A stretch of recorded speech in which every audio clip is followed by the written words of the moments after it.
خب عشقای داداش، امیدوارم که این کلیپ بره اکسپلور و به دست همه برسه.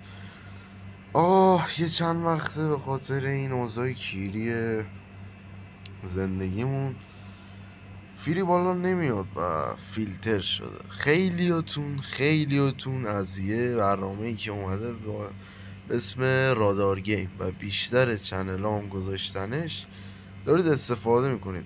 من توی گپ بودم، بعد یکی گفت رفتم بلک لیست یا بن این داستانا. خواهش میکنم ازتون استفاده نکنید.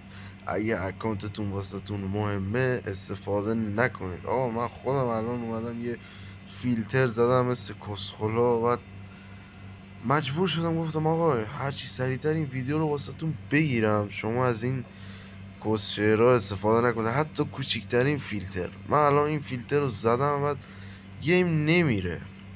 و اگرم میخواید استفاده کنید خیلی گیم بهتون حال میده، یه اکانت فیک بسازید، برید رو اون پلی بدید. حیفه خدا، ضرر میبینید. این بر موشک جنگ بدبختی، گیم لود نمیشه، اینستا باز نمیشه، مغزمونو گاییدن. خیلی دارم روک بهتون میگم، ولی یه چی بگم، فعالیتی هم ندارم فعلا. یه چند تا شورت ویدیو میخواستم بذارم ولی خب نشد دیگه. مرسی که همراه من بودید، دمتون گرم. امیدوارم که این کلیپ به دست تک تکتون برسه. فعلا